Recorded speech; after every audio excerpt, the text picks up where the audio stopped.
is, Manny, if we make so many lineups, if we make 150, if we make 50, if we make 20 even, how on earth can we consistently have just some spots that are like this, right? But not everyone, and not just totally fading chalk, right? So there's a few ways to do this, and everyone's different. Not everyone has the same strategy, the same process, the same everything, right? Not everyone's the same. So I'm going to lay out some of these quote-unquote strategies that can lead you to something like this. Obviously stuff you can find on FC. First, the whole exposure sum column, right? So if you were to go here, and I'm going to tell you the good and the bad with every strategy too, right? If you were to go to the All Lineups tab and see this is the FC Pro ownership. Let me see if we have the other one. Oh yeah, right here. The ownership tab. This is, and if you were to just hover over this, it'll tell you lineups total ownership sum. So if you were to add everyone's ownership, this would be the number. You can set this, by the way, in FC, right? And say, I don't want any lineup to go over 170, and every lineup you make should be under 170. What that does, good and bad. You could have pretty unique lineups in the sense that you're going to have to force at least some low-owned guys to hit your threshold, right? But probably not the best way to do it. I don't know, right? Like, for example, the 134, it has to force in some 3%ers, right? That works some nights, but some nights it doesn't. Correct. And the reason is because I can very well say, just to fulfill that rule, I can say, let's go with the 48% guy, the 32% guy, the 20% guy, and then just have a 3%, a 2%, and a 1%. And technically you follow the rule, but I don't know, that rule. Like, for example, today, and this is more so on small slates, right? Today we have a 4-game slate where if ownership, it's not just if ownership projections are wrong, you don't have a lot to choose from on 4 games. And if you want it to be, I don't know, sub 170, 150, 140, whatever, I don't know, it's still going to want to have the best projected lineup, but in order to fulfill your rule, it's going to have to find someone that's really low on, with even a remotely decent projection to get you there. And I don't know, on a small slate, I think it kind of hurts doing this, but on a large slate, there's better ways, but that's still a way you can go by it, and it's not the worst possible idea, right? At least not on a large slate. On a small slate, I think you start getting you start getting into that area where it's like, okay, I don't know how optimal this is. And that's pretty much the reason. There's not enough options when it comes to even ownership. There's not enough options that you can fulfill those rules and still build optimal lineups. Now, I will say this too. Can you do something like large slate field, it's almost needed to get different? Yeah, and there's different ways, right? So way number 2, and at the end, we can kind of tie some of these in so you guys can understand or maybe get some ideas to maybe try your own stuff, right? The randomness idea, right?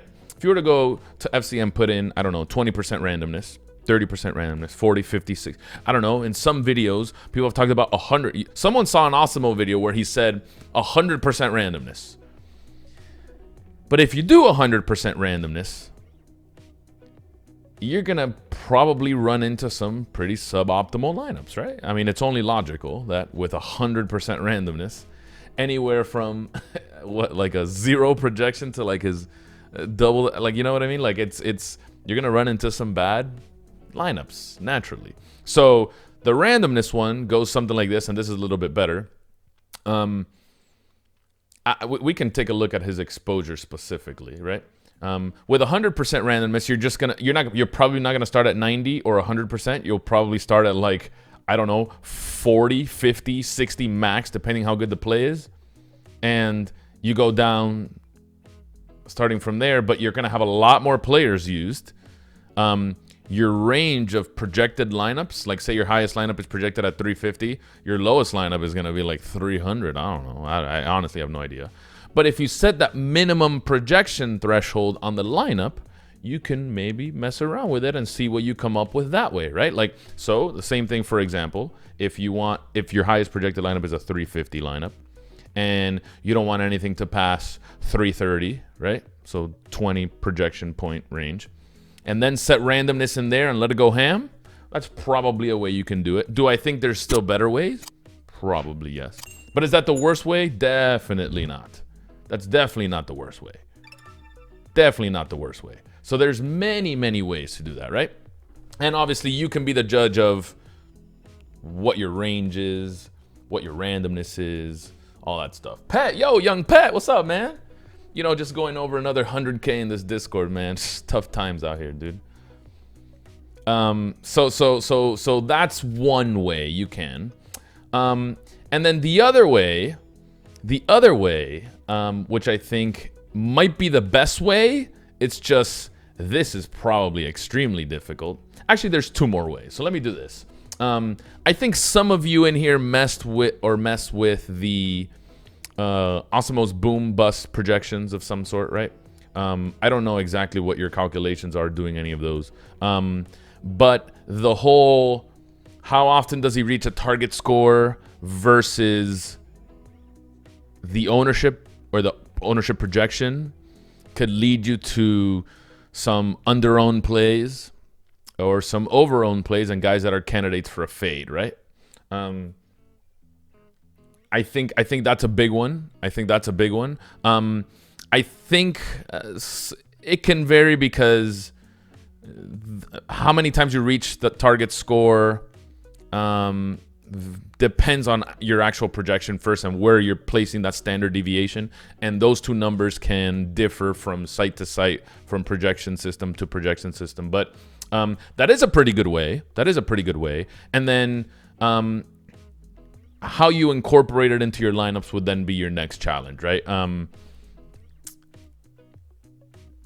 Yeah, that's my thing, Mav, that it can be misleading because it's so tied to projections and standard deviation. So depending on what you set for both of those things, then you could come to a pretty decent conclusion, given that you have decent projections and as accurate of a standard deviation as you can have, which to me is still pretty tough to do, right?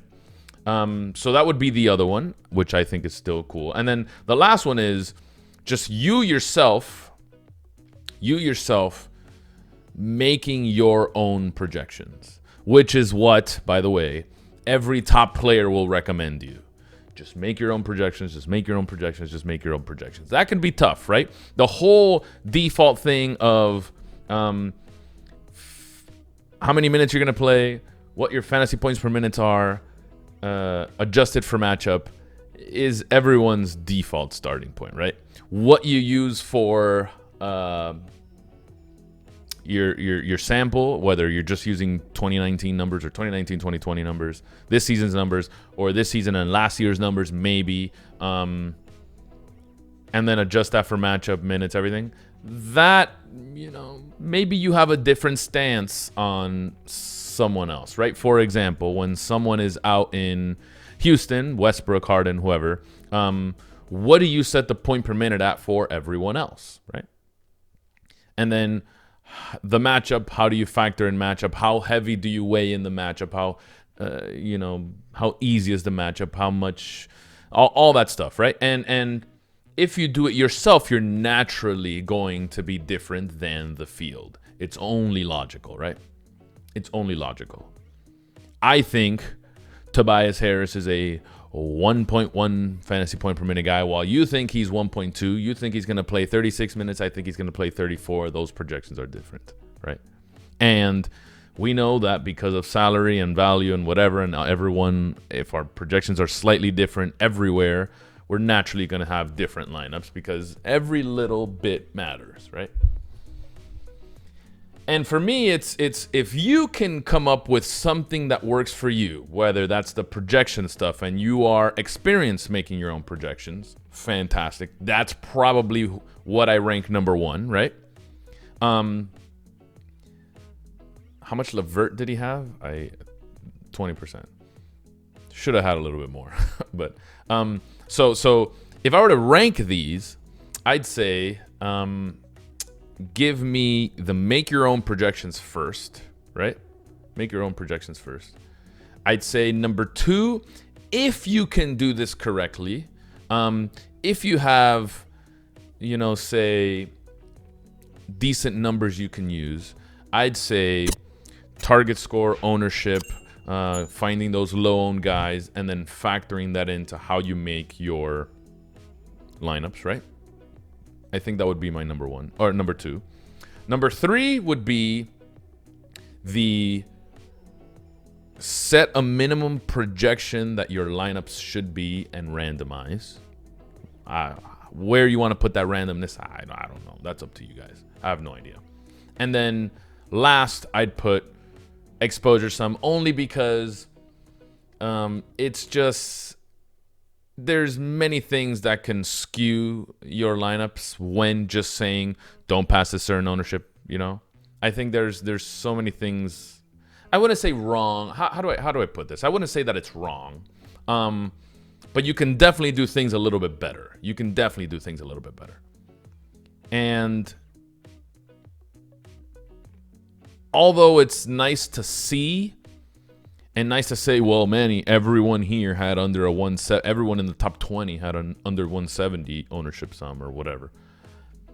It's all relative, right? It's all relative. It's how do you determine where you want to put that anyway? Like, for example, yesterday's ownership sums are obviously not going to be the same as today's ownership sum because we have 4 games and it's going to be, someone's going to be 60% owned, the other one's going to be 50% owned, the other one's going to be 40%, and no one yesterday was ever close to those numbers, right? So it's going to be different every single time. That's how I'd rank them. I think obviously find something that works for you, but being different, especially in those large field tournaments, is valuable. It is very valuable.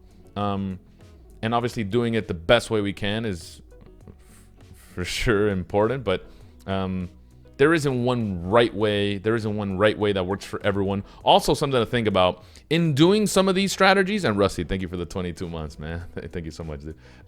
In doing all of these strategies, it's how efficient can you make this process? Because here's my problem.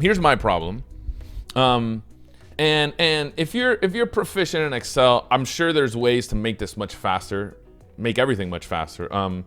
If you have something that you need to download the projections, then you need to put them on the Excel sheet, you need to run a couple functions, then you need to run an extra function to achieve something else, and then you got to upload that to, but if you have news coming out at 6:55, I can't do all of that, import it, and then start running lineups. You know what I mean? It's going to take me forever. So figure out something that works for you, and then see how you can make it as efficient as possible.